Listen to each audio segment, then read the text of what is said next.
বন্ধুরা, আমেরিকা আমাদেরকে 200 মিলিয়ন বাড়তি আর্থিক সহায়তা দিচ্ছে, আর এটির জন্য বাংলাদেশের চারদিকে হইচই, আনন্দ, অর্থ উপদেষ্টার আনন্দ, সব দিকে আনন্দের একটি বন্যা বয়ে যাচ্ছে। বন্ধুরা, এই ভিডিওটি খুবই স্পেশাল। আপনারা আমার সাথে থাকলে কিছুক্ষণের মধ্যেই বুঝে যাবেন যে শ্রীলঙ্কাতে কি হয়েছিল এবং পাকিস্তানে কি হয়েছিল, যেটার উপর বেস করে তারা তাদের অর্থনীতি এবং তারা দেশটা আসলে কোলাপস হয়ে গিয়েছিল।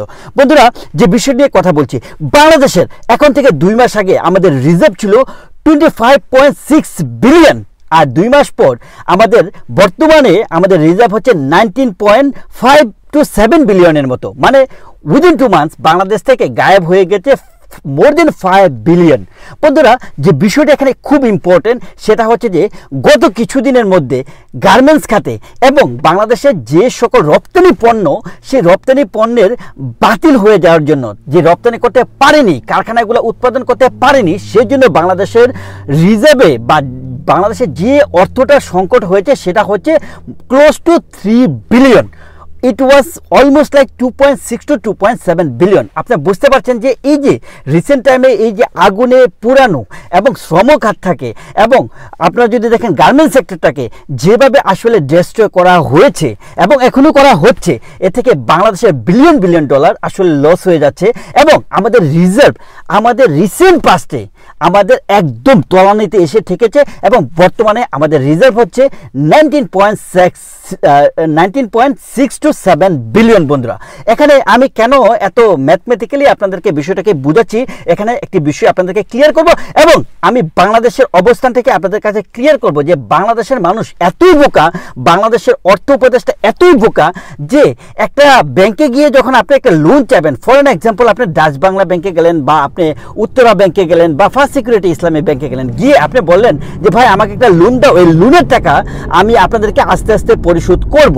এখন কথা হচ্ছে যে আপনি যখন একটা লোন নিতে যাবেন, লোনটা নেওয়ার পরে এটা কিন্তু আপনার একটা অ্যাচিভমেন্ট হিসেবে আপনি কিন্তু ধরতে পারবেন না, কারণ লোন অলওয়েজ ইউর ডেট, আর আপনার ডেপটা হচ্ছে আপনার প্রগ্রেসের জন্য একটি বার্ডেন। আপনি যে টাকা ডেপ নেবেন সে টাকাটা যদি ইউটিলাইজ না করে, আপনি যদি প্রগ্রেস না করতে পারেন, এটা আপনার জন্য হয়ে যাবে একটি একটা অশান্তির, আপনার ঘুম হারাম করে দেবে এই ডেপ। আর যেটা হয়েছিল পাকিস্তানে, যে তাদের ডেপ্টের পরিমাণ এত বেশি ছিল যে চায়না এবং আমেরিকার কাছ থেকে যে তাদের যে দেশের যে টোটাল রিজার্ভ, সে টোটাল রিজার্ভ থেকে তাদের ডেপটা হয়ে গিয়েছিল অনেক বেশি, আর যে কারণে পাকিস্তান কমপ্লিটলি কলাপস হয়ে যায়, বাজেয়াপ্ত হয়ে যায়, দেউলিয়া হয়ে যায়। ইকুয়ালি যদি আপনি শ্রীলঙ্কার দিকে দেখেন, চায়না থেকে তাদের লোনটা এত বেশি ছিল, তারা কি হয়ে যায় আফটার এ সার্টেন টাইম, তারা যখন একটি যখন ন্যাচারাল ডিজাস্টার হলো, যখন আপনারা কোভিড দেখতে পেলেন, কোভিডের পরপরই দেখা যায় যে শ্রীলঙ্কা টোটালি কলাপস হয়ে যায়। এবং এতে করে প্রবলেমটা কি হয়, এই যে বহির্বিশ্ব ধরেন যে ইউএসএ বা চায়না, তারা কি করে এই শ্রীলঙ্কা এবং পাকিস্তানের ক্ষেত্রে কি করে, তারা বিভিন্ন ধরনের রেস্ট্রিকশন পুট করে যে তোমাদেরকে এইভাবে চলতে হবে, এইভাবে করতে হবে, এইভাবে পড়তে হবে, এর বাইরে তোমরা চলতে পারবে না, কিছু করতে পারবে না। আর সেটার জন্য দেখা যায় কি শ্রীলঙ্কা এবং পাকিস্তানের অর্থনৈতিক অবস্থা, অর্থব্যবস্থা, দেশের যে অর্থব্যবস্থা টোটালি কোলাপস হয়ে যায়। বন্ধুরা, এখন যে বিষয়টি এখানে আমি বারবার রিপিট করছি, কেন আসলে আমরা এতটা সেলিব্রেট করা উচিত না, সেটাই আপনাদেরকে আমি বোঝানোর চেষ্টা করছি যে depth is never ever your celebration reason হতে পারে না। একটা ডেপথ কখনো সেলিব্রেশন রিজার্ভ হয় না। একটা ডেপথ আপনাকে আপনার দেশের অবস্থান থেকে বহির্বিশ্বে একটা প্রেশার ক্রিয়েট করবে আপনার উপর 2 দিন পরে, যদি এই বিষয়গুলো আপনারা কন্ট্রোল করতে না পারেন। এখানে বলা হচ্ছে যে আমেরিকা আমাদেরকে আরও আর্থিক সহায়তা করবে। বন্ধুরা, আরও আর্থিক সহায়তার চেয়েও ইম্পর্টেন্ট হচ্ছে বাংলাদেশের রপ্তানি খাতটাকে, গার্মেন্টস খাতটাকে, বাংলাদেশের কারখানাগুলোকে, রপ্তানি খাতটাকে আপনাকে প্রগ্রেস ঘটাতে হবে। That should be your priority, not the depth money from all over the world. বন্ধুরা, আমেরিকা এবং চায়না কোনো দেশের বন্ধু হতে পারে না, তারা কখনোই কোনো দেশের বন্ধু ছিল না, এখনও হতে পারবে না, ভবিষ্যতে হতে পারবে না। চায়না লোন দিবে, লোনের টাকা আপনি পরিশোধ করতে পারবেন না, আলটিমেটলি আপনি যখনই একটা প্রগ্রেস ঘটাতে না পারবেন, সেই লোনের টাকা দিয়ে আপনার দেশ তাদের কাছে বিক্রি হয়ে যাবে। যেমনটা পাকিস্তানের সেনাবাহিনী বিগ অ্যামাউন্ট অফ টাকা নিয়ে আমেরিকার কাছে সেল হয়েছে, চায়না সেল হয়েছে শ্রীলঙ্কার কাছে।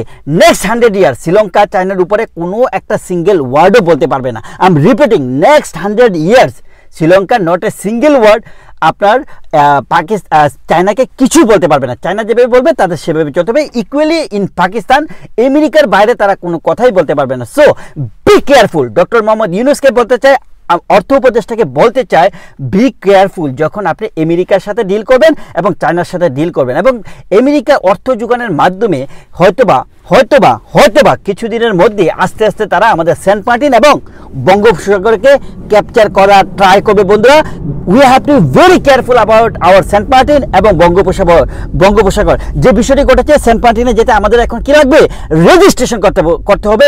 এই বিষয়টা নিয়ে আমাদের সচ্চর হতে হবে। এই বিষয়টা নিয়ে কিন্তু আমাদের জাগতে হবে, জাগ্রত হতে হবে এবং প্রতিবাদ করতে হবে। We need to be very careful about Saint Martin এবং বঙ্গোপসাগর। Thank you so much. ভিডিওটি ভালো লাগলে অবশ্যই সাবস্ক্রাইব করবেন, বেল আইকন চেপে দিবেন, আমার সাথেই থাকবেন। Thank you so much.